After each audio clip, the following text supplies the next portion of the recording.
So welcome back.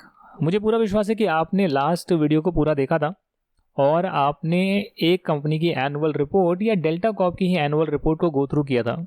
साथ ही में आपने शेड्यूल 3 के जो सारे के सारा जो फॉर्मेट है बैलेंस शीट का, P&L का, वो भी आपने रीड किया था। दोस्तों, ये वो सारी चीज़ें हैं जो आपको पहले से आनी चाहिए before we start this course of making a balance sheet, P&L with schedules and notes to accounts for a company, and that is from scratch, from a trial balance. तो अगर आपको यही नहीं पता कि आपका शेड्यूल 3 बैलेंस शीट दिखती कैसे है, तो आप इस कोर्स को नहीं कर पाएंगे। तो इसीलिए जो मैंने आपको पिछले वीडियो में गाइड किया है और आइडिया देने का कोशिश करा है कि ये शेड्यूल 3 का बैलेंस शीट होता है, ऐसे दिखता है, ऐसे एनुअल रिपोर्ट में आता है।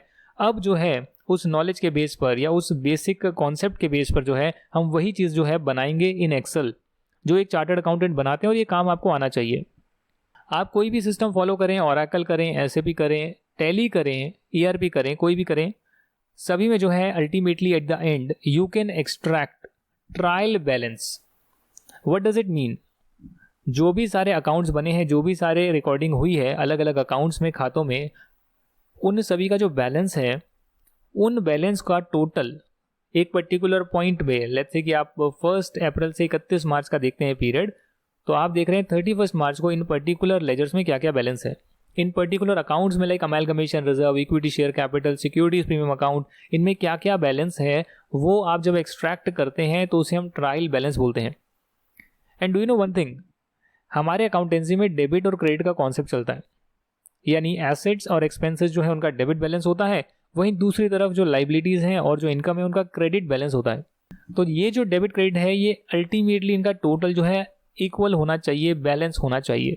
Debit should be equal to credit. So sometimes it may happen that you get a trial balance, like here you will write debit, here you can write credit, and it will be your trial balance.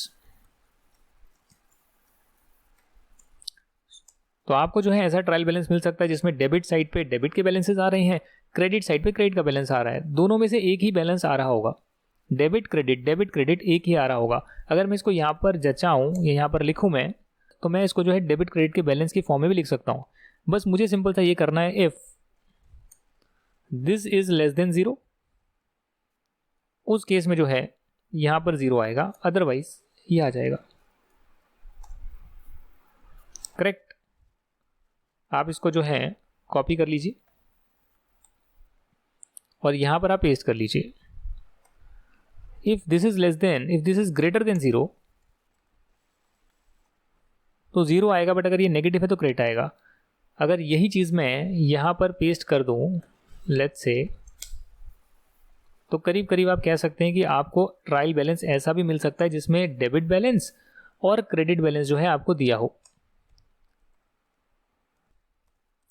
तो आपको जो है ऐसा trial balance मिल सकता है, Alt HBA।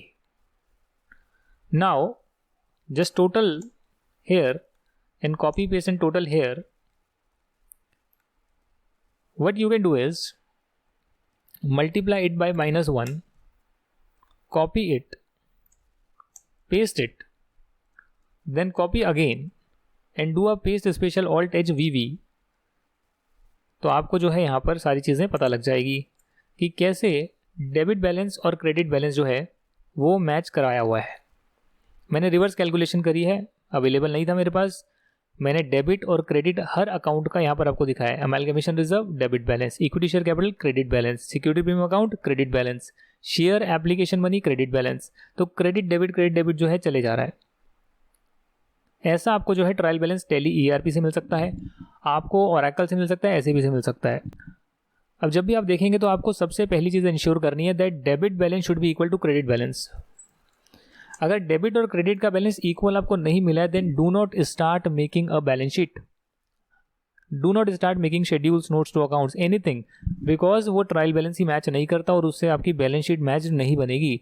तो आपको सबसे पहले इंश्योर करना है कि ट्रायल बैलेंस बिल्कुल करेक्ट हो, बिल्कुल सही हो, उसका डेबिट बैलेंस क्रेडिट से मैच करे, और वो जिस पीरियड का ट्रायल बैलेंस है वो भी आपको इंश्योर करना है कि अगर आप लेट्स से 2021 ईयर का कर रहे हैं तो मार्च 21 का ही आपको ट्रायल बैलेंस मिले, अप्रैल से मार्च का आपको ट्रायल बैलेंस मिले, तो पूरे साल का मिलेगा जिसमें कि पूरे साल के बैलेंसेस आ रहे होंगे, और जो आपके बैलेंस शीट आइटम्स हैं उनका आपका जो है 31 मार्च का एक तरह से कैरिड डाउन बैलेंस आ रहा होगा। तो यहाँ पर आप देख सकते हैं कैसे डेबिट और क्रेडिट का बैलेंस मुझे सभी अकाउंट्स का गिवन है।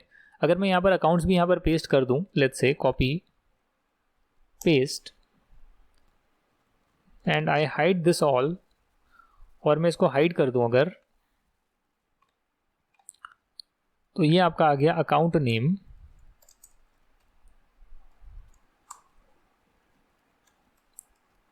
और ये आपका आ गया डेबिट बैलेंस और credit balance. So this is your trial balance. You can just go ahead and write here that trial balance 1st April 20 to 31st March 21. You can also write the name of the company if you want. Like you can write here Great Solutions Private Limited. So this is a dummy name, it's not an actual company. Similarly, data is also created dummy because we cannot show the data of a real company. So data really समझ लीजिए बस एक ये fake name create करा हुआ है या जो वैल्यूज है उसको मैनिपुलेट करा हुआ है ताकि कोई भी दिक्कत ना हो। सो ऐसे कर जो है ट्रायल बैलेंस गिवन है। आपको ये बनाने की ज़रूरत नहीं है, मैं ये बता रहा हूँ कि बहुत सारी जगहों पर आपको ऐसा ट्रायल बैलेंस मिलेगा जिसमें डेबिट और क्रेडिट बैलेंस गिवन होगा। यू हैव टू इंश्योर कि डेबिट क्रेडिट के बराबर है और जो सभी हेड्स वगैरह है, अकाउंट नेम वगैरह, वो सभी यहाँ पर आ रहे हैं। मैंने क्या किया, मैं इसको कंट्रोल Z कर लेता हूँ, वापस से पहले की तरह आ जाते हैं। मैंने क्या किया, जब भी डेबिट और क्रेडिट बैलेंस आ रहा है तो मैंने इसको एक ही बैलेंस में लिख लिया, यानी कि मैंने डेबिट माइनस क्रेडिट कर दिया। तो जब आप ऐसे करेंगे डेबिट माइनस क्रेडिट, तो उससे क्या होगा, जो नेगेटिव बैलेंस आ रहा है वो आपके सारे क्रेडिट बैलेंसेस हो जाएंगे और जो पॉजिटिव बैलेंस आ रहा है वो आपका एक तरह से आप कह सकते हो डेबिट बैलेंस हो जाएंगे। तो ये चीज़ करने के बाद यहाँ पर मैंने इसको ड्रैग करने के बाद ये चीज़ जो है यहाँ पर पेस्ट हुई है, copy and here it is pasted. तो पेस्ट हो गया और इसको मैं डिलीट कर देता हूँ।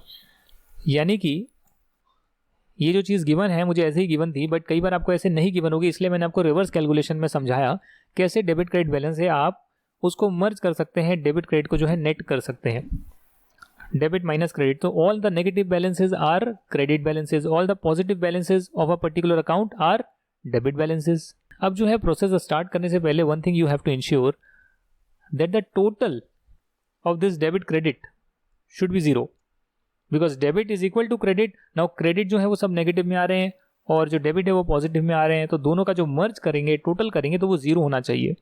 That means the trial balance is matching, right? That means the trial balance is matching. तो अगर आपने इतनी चीज़ समझ ली है कि कैसे आपको जो है पहले डेटा पर कंट्रोल लाना है, डेटा सही है नहीं वो आपको देखना है और उसके बाद ही आप चीज़ें बिगिन करेंगे। तो जो भी कंपनी होती है दोस्तों वो अलग अलग अकाउंट्स के नाम दे सकती है और वो अकाउंट्स को कौन से हेड में क्लासीफाई किया हुआ है उस सिस्टम के अंदर, ओरेकल में, SAP में, टैली ERP में, उस पर्टिकुलर टैली नेम को या टैली अकाउंट को कौन से हेड में क्लासीफाई किया विद इन दैट सिस्टम, वो यहाँ पर आ रहा है। अगर ये भी गिवन नहीं है ठीक से तो आप इसको अरेंज कर सकते हैं एक्सेल में फॉर्मूलेज वगैरह लगा के, जिसके लिए एक्सेल का आप कोर्स ले सकते हैं, उसमें मैंने सब कुछ सिखाया है। तो जो भी मैंने यहाँ पे ट्रिक प्ले करी वो सब हमने MS एक्सेल के कोर्स में सीखा है, including this particular thing. This is the case study in the Excel course, one of the case study, and I am giving you separately as a course of making a balance sheet from scratch. In a nutshell I just want to tell you कि आपको जो है data इस form में लाना ही होगा किसी भी हालत में, जहाँ पर आपके पास हेड की इन्फॉर्मेशन हो या जो भी अकाउंट नेम है उसकी इन्फॉर्मेशन हो, ट्रायल बैलेंस में जो बैलेंस आ रहा है उसकी इन्फॉर्मेशन हो, positive negative and the total is coming out to be zero. Okay, if you have understood this much, then one thing which I did personally that was not done in the company or in the firm where I was earlier working, after this I have unhidden one of the more column जो कि है P&L और balance sheet. Generally, this column is not at all required. This column is not at all required. But why I am doing it? So that I can ensure that all the items are taken into the schedules, notes to accounts and are forming part of the P&L and balance sheet.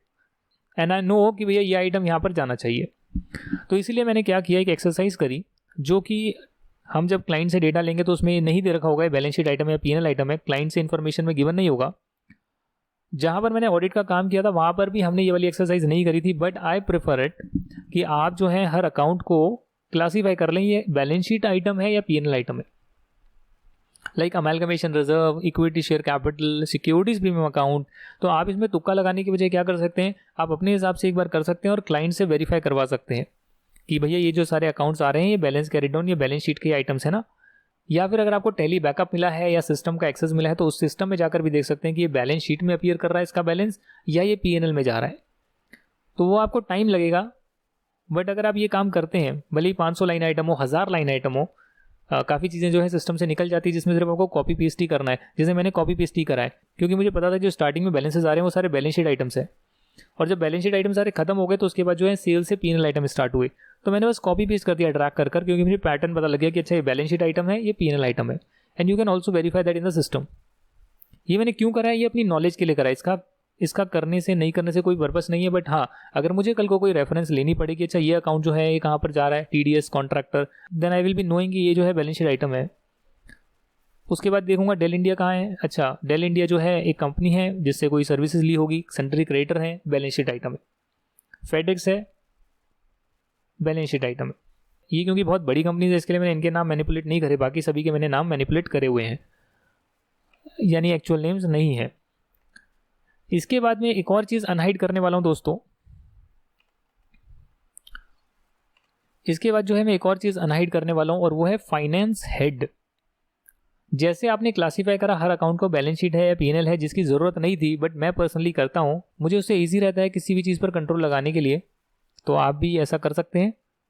और जो auditors होते हैं वो generally एक काम और करते हैं, वो शेड्यूल 3 के हिसाब से जो फाइनेंस हेड्स हैं, शेड्यूल 3 के हिसाब से जो फाइनेंस के हेड्स हैं, जहाँ जहाँ पर ये आपके नंबर्स जाएंगे, यानी कि ये वाले जो क्रेडिटर्स हैं वो कहाँ पे जाएंगे, ट्रेड पेबल में जाएंगे। तो आपने ट्रेड पेबल लिख दिया, जिस शेड्यूल 3 के नोट्स में जाएंगे आपने उसके हिसाब से भी क्लासीफाई कर दिया कि एम्प्लॉय ड्यूज जो है वो ट्रेड पेबल का पार्ट बनेगा। सेंट्री डेटर में जो ये इस पर्टिकुलर बंदे का बैलेंस आ रहा है ये एडवांस रिसीव फ्रॉम कस्टमर बनेगा। ये जो यहाँ पर प्रोविजन फॉर लीव एनकैशमेंट है, प्रोविजन फॉर लीव एनकैशमेंट का ऐसा हेड बनता है, ऐसी कैटेगरी बनती है जिसमें जाएगा। ये फिक्स एसेट गुड़गांव लिखा हुआ है, कार्ड स्कैनर है, फैन है, ये सारा फिक्स एसेट में जाएगा।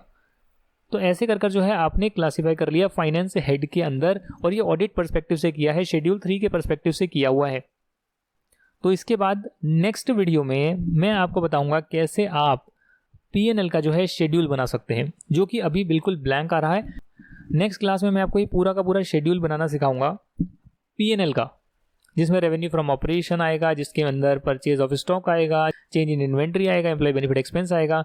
तो जो भी शेड्यूल 3 के हिसाब से शेड्यूल्स बनते हैं, जो भी नोट्स टू अकाउंट्स बनते हैं, उसमें जो डिटेल्स जाती है जो शेड्यूल 3 में लिखी है, जो हमने फर्स्ट क्लास में डिस्कस करा था, और उसके पीछे बहुत सारी और बातें दे रखी थी, वो सारी चीज़ें ही अब यहाँ पर आपको दिख रही है, बट सिर्फ इस कंपनी की दिख रही है, ग्रेट सॉल्यूशंस प्राइवेट लिमिटेड की। अगर किसी और कंपनी में जाएंगे तो हो सकता है कि उसमें कोई एक और शेड्यूल बन जाए जो शायद यहाँ पर वो चीज़ें नहीं आ रही है, बट मोटा मोटी जो है चीज़ें जो है इसी फॉर्म में चलेगी। अगर कहीं भी कन्फ्यूजन हो या किसी और एंटिटी का आपको करना हो तो डेफिनेटली आप देख सकते हैं भैया इस एंटिटी में तो ये पर्टिकुलर चीज़ें भी आ रही है। जैसे आप P&L देखते हैं ना, तो आप P&L देखते हैं, इसमें रेवेन्यू फ्रॉम ऑपरेशन है, अदर इनकम है, फिर एक्सपेंसेस आ रहे हैं, ये सारा शेड्यूल 3 का फॉर्मेट है।